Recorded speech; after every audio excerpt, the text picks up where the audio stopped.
Howdy folks, it's RJ Helms here, and I'm with Planetbase, which is a new game that just came out about a week ago, a little bit more than a week ago by the time this is online, I think, by a company called Madruga Works, which is, I don't know the size of the company, but they are an independent game developer. I'm pretty sure this is the only thing that they've put out.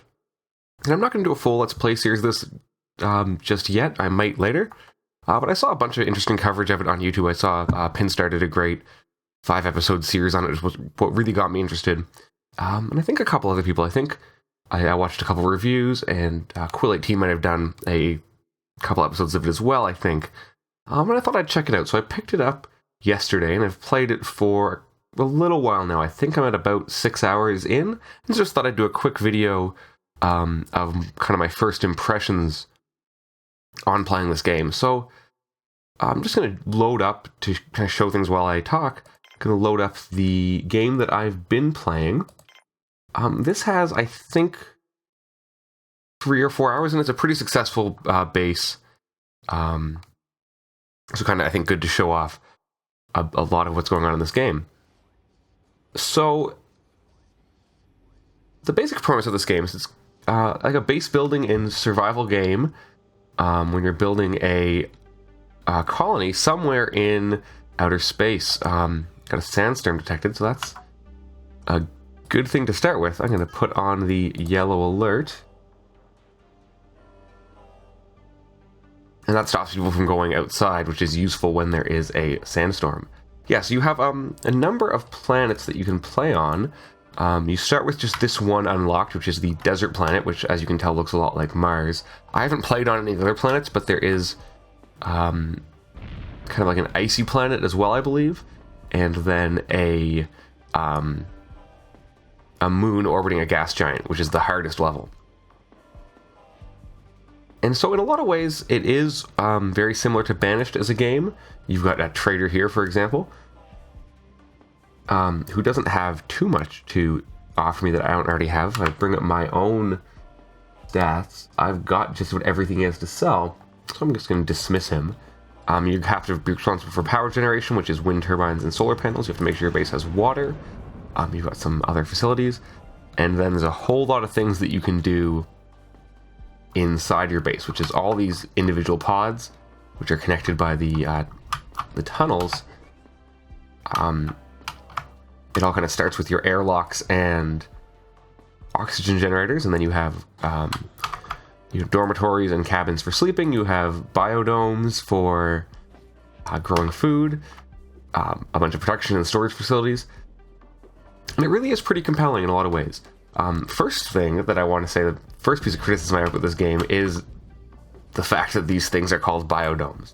It makes perfect sense, of course, but it does mean that I can't play this game for very long without running into something that makes me think of Pauly Shore. And that's just a little bit unfortunate.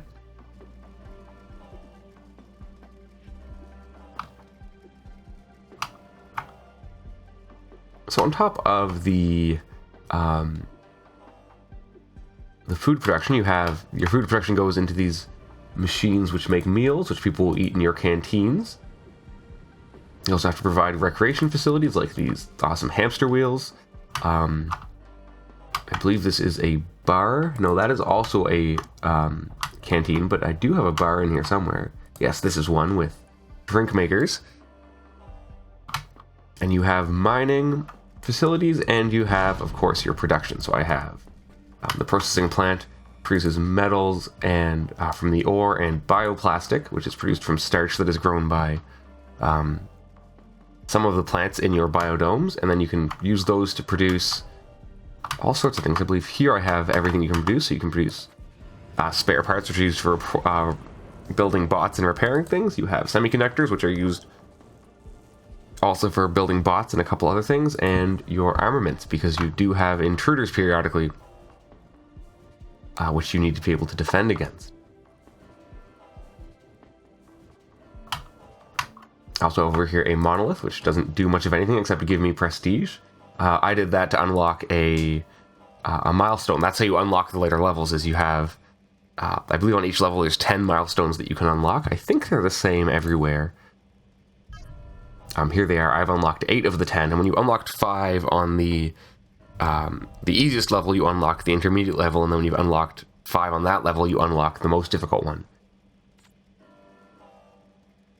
So it's pretty compelling in a lot of ways. It, like you may be able to tell, is a lot like a game like Banished. I keep saying that, and it's because it's in a lot of ways very true. You've got different jobs and different job roles that people have to be able to fulfill.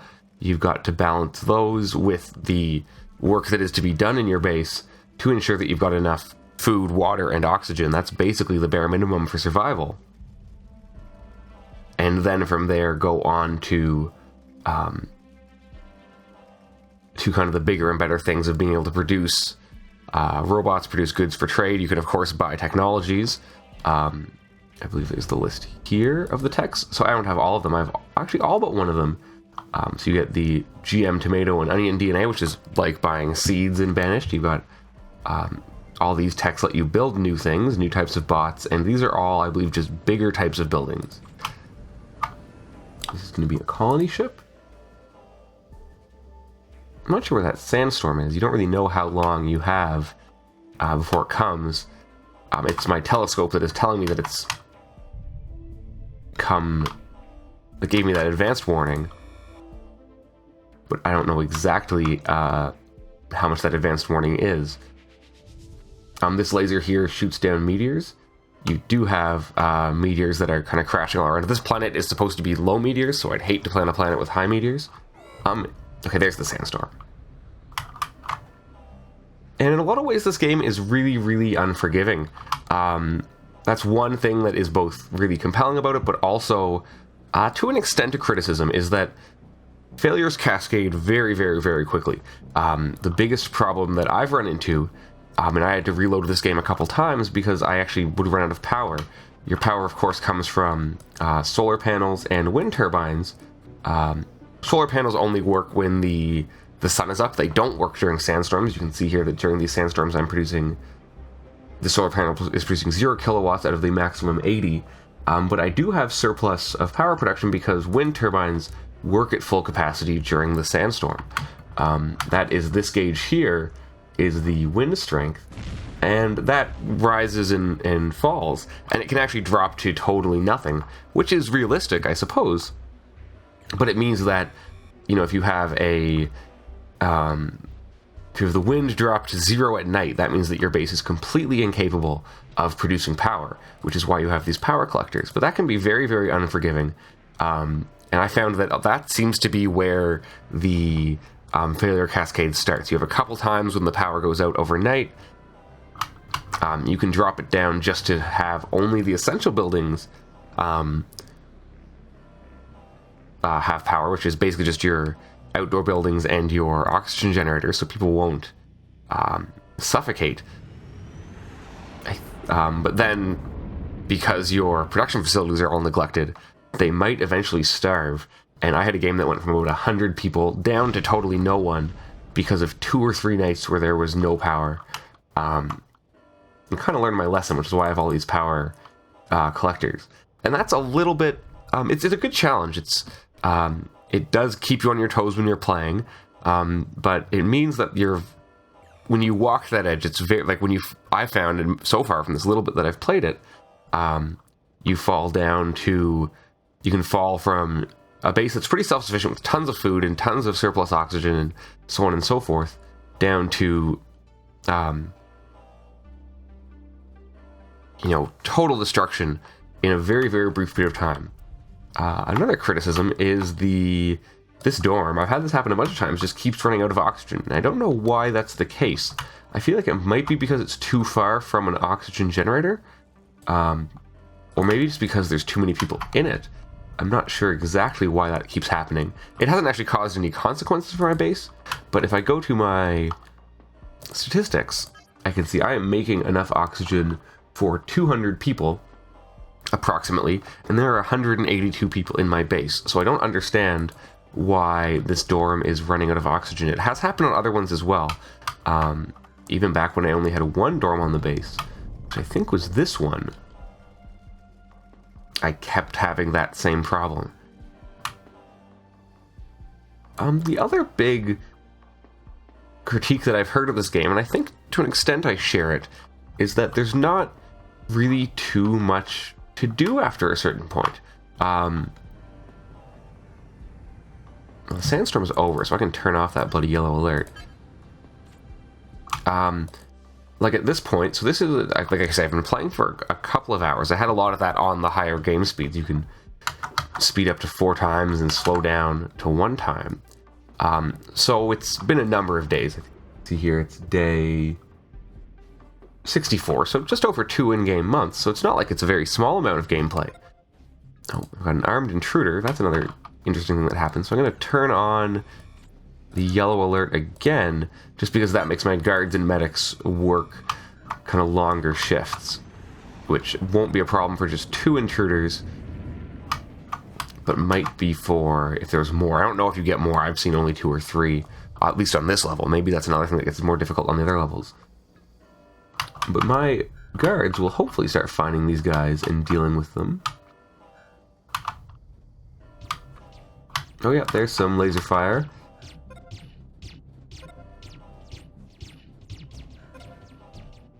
And he was killed, and oh, there's 3, yeah. Now the biodome has no oxygen.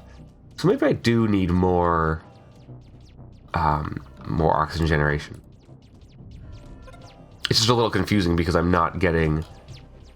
Oh, come on. These guys are just shooting colonists who are totally cowed into the center of the thing.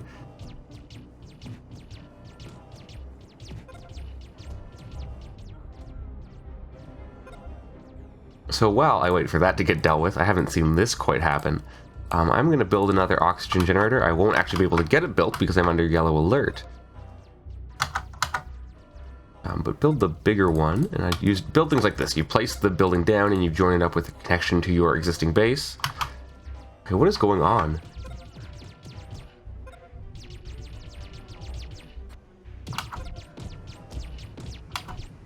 This guy is just shooting people like crazy. And my guards are not finding him. There we go. That was a little silly. It killed 20 people. But it's not the end of the world because everything is still in working order. Now, where was I? Right, so there's actually not too much to do. I can turn off my yellow alert now, and people will go outside to build that.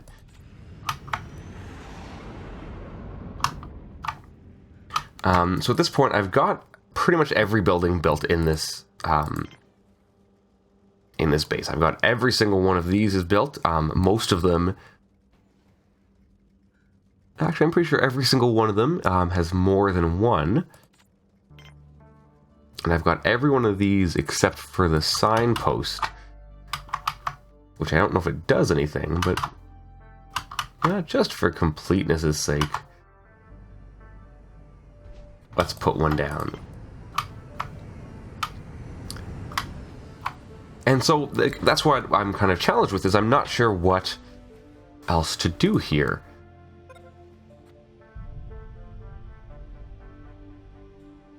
Yeah, I don't need any of those.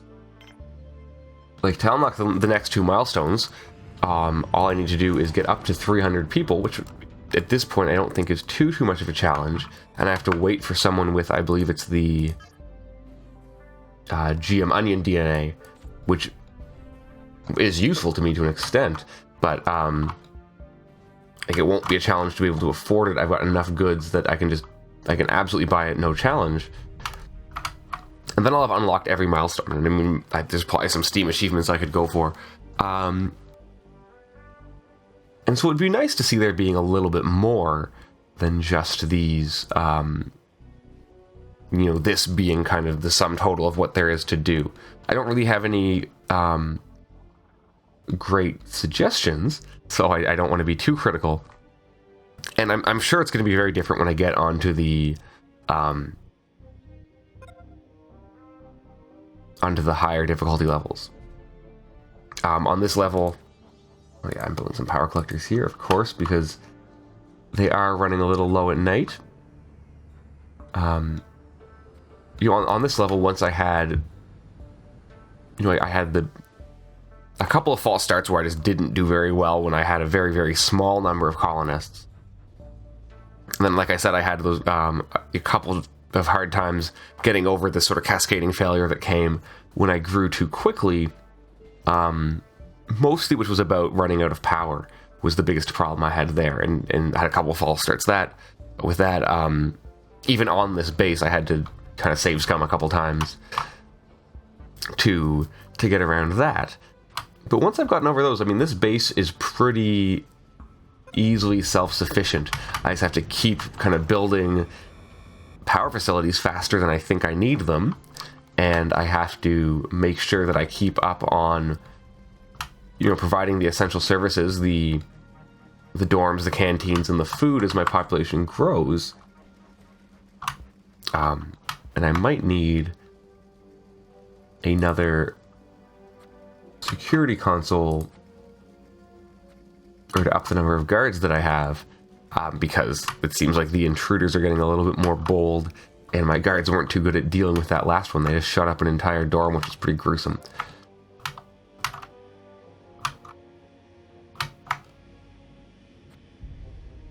Okay, that signpost also just gives me prestige, and I don't really know what prestige does. So, it looks kind of cool. Yeah, so I mean, like, I don't think I'm gonna play this too much more, to be honest. I mean, this level, this base, I'll probably go into the higher difficulty levels, and then, I mean, that makes sense. It is like a lot of these games that once you kind of know how to play them, the real way to play it is on the most unforgiving difficulty level, and a lot of the challenge is kind of walking that razor's edge of survival. But it would be nice for there to be more. I don't want to keep comparing this to Banished, but in a lot of ways it is like that. And it feels like the production trees are a little bit deeper in Banished. There's more between basic self-sufficiency and having a base that is, or a town in that case, that is kind of fully realizing everything that it can do. Another even more unreasonable comparison would be, of course, Dwarf Fortress, which has an insane amount of depth to the point that to a lot of people it's just pretty much impenetrable. And I think it's pretty obvious why you wouldn't want to make a commercial game that was quite like that, really in any of the ways that that game exists. But that's not to say there's not a lot of fun to be had here. Like, I definitely think I'm going to get my money's worth out of this game by the time that I have kind of fully dug into it and really kind of learn to master those higher difficulty levels. Like I say, I haven't played them at all yet, so this is very much just first impressions. The game I paid $22 Canadian for it, which is the full price on Steam. I don't know what that relates to in other currencies, but I mean, that's pretty reasonable. It's a little on the high side for what we're kind of used to paying for indie games these days, but I don't think it's an unfair price at all. I mean, if I could get 20 or 30 hours of gameplay out of this, I'd be more than happy with paying that price for it. And I'm sure that I will. If I've put 6 hours into mastering the very easiest, not mastering, if I've put 6 hours into getting comfortable with and having one good success at the easiest difficulty level, I'm sure by the time that I really, really get good at this game, I'll be well into the 20 or 30 hours territory. And I mean, if you're into these sorts of games, these mechanics that are presented here are really interesting. It's a really cool take on the on this sort of town building genre, so to speak. It's really interesting seeing it on a oh, there goes a meteor. In this space colonization standpoint, I mean, there's been a number of games out there that are kind of like, you know, building things in space. And this is like to me at least, the most compelling game in that sort of genre that I have played in a while. It's not, you know, it's not too cutesy, it's not too inaccessible. The balance here is really, really good in a lot of ways. The only thing, like I say, is that once you do start to fail, it can get really, really really, really unforgiving. I mean, maybe that's a skill that you have to learn in this game, is how to recover. But, like, for example, the challenge I had was when the power was out, all of my crops just fell way behind on maintenance, which meant that they weren't producing anything. And so there was a shortage of food and people were starving. And as people were starving, I couldn't get enough people to maintain the crops that I had. And it was just a total failure where the shortage of food caused food production to slow down, for example, even after the power problem was solved. And I mean, in one sense, I guess that could be a critique, but in another sense, it's actually very, very realistic. When you think about it, I mean, if you were off, kind of isolated, colonizing another planet like this,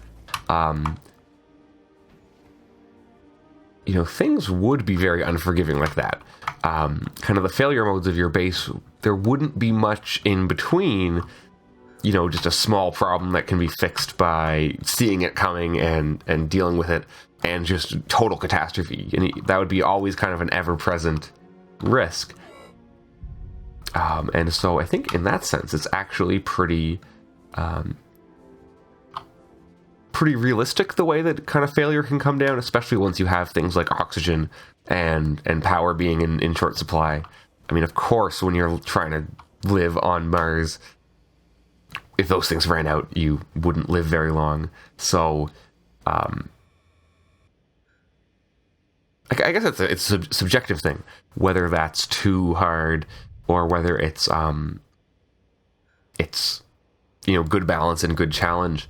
I would like to have seen a bit more control. And, like, I mean, when I was in that situation where I was having, 100 colonists and they were dying by the dozen, so to speak, it would have been very, very gratifying. I would have been very happy with this game if I was able to pull it off and have that death spiral stop with even 10 colonists left alive and to rebuild from there.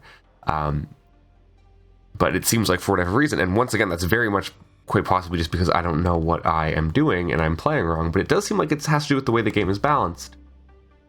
It wasn't possible to pull that back, and at that point, the failure cascade had just gone too far over the brink, and it was a guaranteed failure. Which is totally fine. It's actually, I mean, it's kind of what you expect with these games. So I'm kind of two minds as to whether that's a strength or a weakness in this game. I can see it from both perspectives. So I'm just going to kind of wrap up here my thoughts, I think, on this. So a couple other things to comment. One is that it looks really, really good. You can't zoom in too far. You don't have all that much control over the camera. Once again, that's something I've seen it criticized for, but I'm not too fussed about it. It works well enough. I guess the criticism is that when you rotate, it's the camera rotates, not grabbing a point on the ground and rotating around that. But I find it perfectly intuitive when you get used to it. It is different than a lot of games, but it's pretty easy to get used to. But yeah, it looks really good. It's really a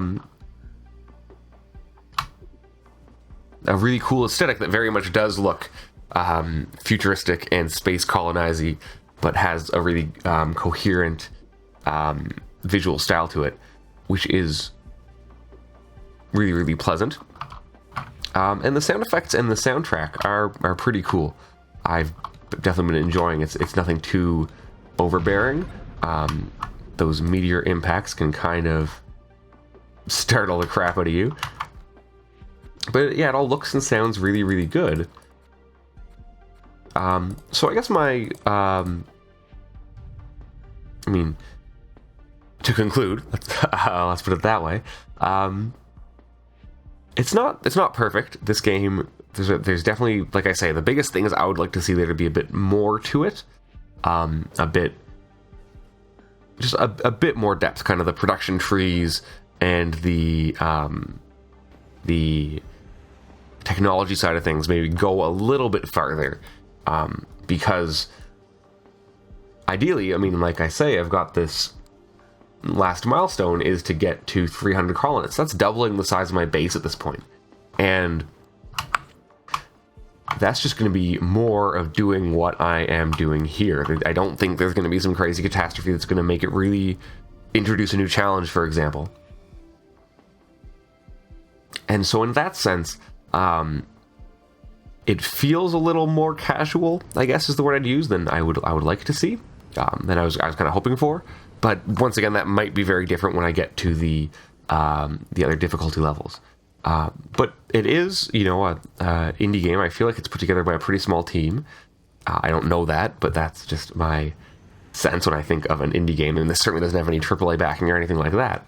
And it's good value for the money, in my opinion. This is really enjoyable. Like I say, I can totally see myself having, 20, 30, 40 hours of enjoyment out of this, no problem. And for $22 that goes to supporting an indie developer, I think that is a pretty good deal. And so I am going to, you know, as always with a first impressions video, I'm gonna reserve any sort of rating or final recommend or don't recommend judgment. That's not really what I'm here to do. Just kind of wanted to show this and what my thoughts were on it. But I think overall my impression here is pretty positive. And if you are a fan of a game like Banished, if you like the idea of Dwarf Fortress but find it impossibly impenetrable, then Planetbase here might be a game worth checking out. I'll put a link to the Steam page in the description below. So I think that's going to be it for this look at Planetbase. If you have any thoughts about this game, any experiences you've had with playing it, if you agree or disagree with anything I've said, feel free to leave a comment below. Don't forget to like this video and subscribe to my channel if you want to see more things like this. And once I've gotten more of a sense of this, maybe once I've gotten into actually being able to play the highest difficulty level without just keeling over dead instantly, I might do a Let's Play video series of this. So let me know if that's something that you'd be interested in seeing. So this has been my first impressions of Planetbase. I've been RJ Helms, and I'll see you next time. Thanks so much.